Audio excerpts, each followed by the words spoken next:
मी बनवणार आहोत आंबाडे. मम्मी हे काय आहे? आंबाडे. तुझी फेवरेट. ओके, तर आज आपण ह्यांना ही रेसिपी दाखवणार आहोत. तुला आवडतात? हो. करूया? हो. तर मला ते सालून दे, मी बनवते. ओके. नारळ साफ करून घेतोय. 2 नारळ लागतील आणि नारळ साफ करून त्याला फोडून घ्यायला पडतं आणि मग ते हे सगळं असं साफ करून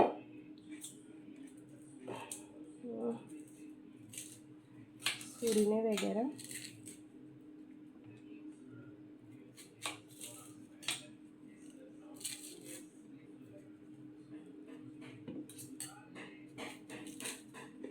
सालून दिले मला, त्याचे सगळे साल काढून घेतले सगळ्याचे. हे टोटल 9 आहेत. 100 रुपयाला 9 भेटतात इकडे. म्हणजे तुम्ही कसं बार्गेनिंग करता त्याच्यावर आहे, म्हणजे भाव कसं कमी जास्त करतात त्याच्यावर आहे. तर हे छान प्रकारे सोलून झाले. आता याला वॉश करून घेऊया आपण एकदा.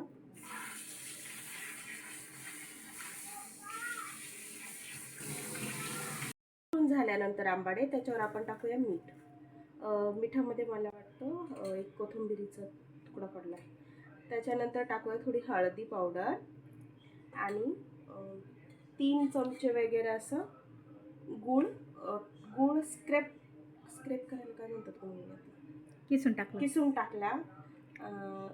3 चमचे असा गूळ असणार, तो असं हे करायचं, ह्याच्यात टाकायचं आणि हे हात स्वच्छ धुवून हाताने त्याला मिक्स करून घ्यायचं व्यवस्थित. आणि असं मधोमध एक अंदाज घेऊन मारायचा.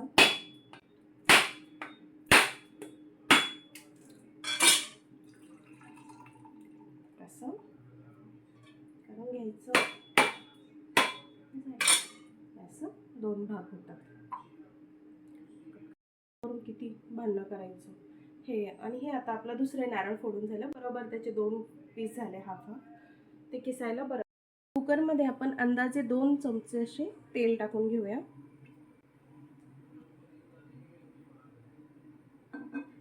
बंद कर. मध्ये घेतलंय हिंग. ती दिसत नसेल कारण की मी ते तिन्ही गोष्टी वस्तू सगळ्या मिक्स केल्यात. हिंग, मेथी दाणे आणि राई. ओके, मोहरी. तर आपण ह्यात टाकून घेऊया तेल गरम झाल्यानंतर. यात ते थोडं तडतडून घ्यायचं. गॅस स्लो होता वाटतं माझा. ते थोडंसं तडतडल्यानंतर थोडंसं त्यात आपण मिरच्या, 2 मिरच्या कमी तिखटाच्या आणि कढीपत्ता हे टाकून घ्यायचं.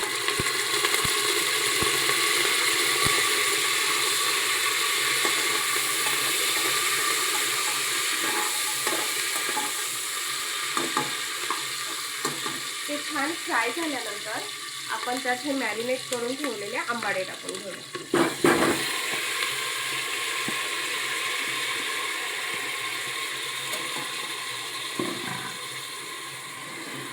आणि छान मिक्स करून घ्यायचं.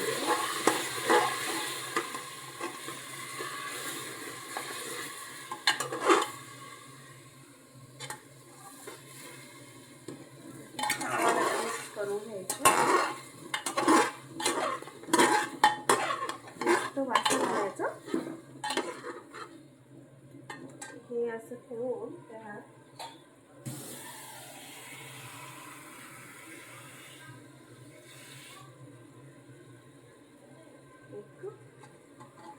पाणी टाकून घ्यायचं. शिजलं इतकं 2-3 ग्लास पाणी टाकायचं. 3 ग्लास टाकले तरी हरकत नाही. कुकरचं झाकण लावून घेऊया आणि त्याच्यात 5 किंवा 6 शिट्ट्या काढून घ्यायच्या मीडियम फ्लेमवर. तोपर्यंत आपण तयार करूया त्याचा मसाला.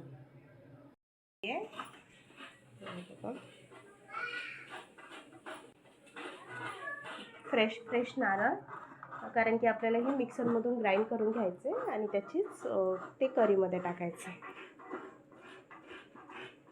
नारळ जे मम्मीने किसून ठेवलं होतं त्यात मी मिरची पावडर, हळदी पावडर एवढंच टाकलं आहे आणि हे आता मी मिक्सरमधून ग्राइंड करून याची पेस्ट करून घेणार आहे पाणी टाकून. हे नारळ मिक्सरमधून काढून घेतलं, त्याची पेस्ट करून घेतली. सो ते असं झालं बघा, त्याची कन्सिस्टन्सी अशी पाहिजे. सो हे फ्रेश नारळाची पेस्ट आहे. सो हे आपल्याला आपले आंबाडे शिजून झाल्यानंतर त्यामध्ये टाकून द्यायची आहे. त्याची वाफ गेली का बघूया आणि चेक करूया ते शिजलेत की नाही. वाव, किती छान वास येतो आणि किती छान शिजलेत ते. हे असे ज्युसी शिजले पाहिजे, काय म्हणायचं का मम्मी याला. छान शिजले, रसाळ असे ते छान. कारण की हे त्याचं पाणी जे आहे मसाल्याचं तडकाचं, ते सगळं त्याच्या आतमध्ये वगैरे छान गेलं पाहिजे. सो हे असे होतात. आणि ह्याच्यावर गॅसवर ठेवूया कुकर गॅसवर ठेवून त्याला उकळी यायची वाट बघूया एकदा परत. ती ही मी त्यात टाकून देते.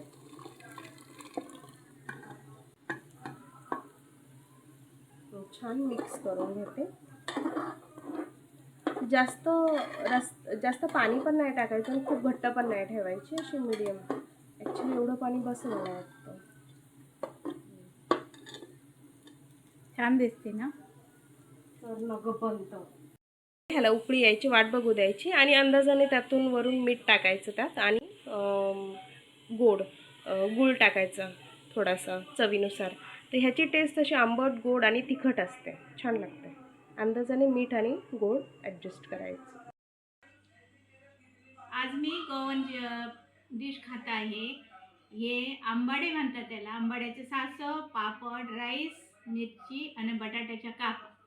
माझं खूप आवडीचं जेवण आहे. राईस मला खायचा नाही, तरी पण हे सासव असल्यामुळं मला खूप आवडतं, मग मी खाते. बाय बाय करता. बाय. सबस्क्राईब करा, लाईक करा आणि खूप खूप सपोर्ट करा माझ्या चॅनलला. थँक्यू सो मच तुमचं भरभरून प्रेम दिल्यासाठी. थँक्यू, तुम्ही मला भरभरून प्रेम दिल्यासाठी आणि सपोर्ट केल्यासाठी. असंच सपोर्ट असू द्या. असा सपोर्ट करीत राहा आणि असंच प्रेम देत राहा. धन्यवाद. धन्यवाद.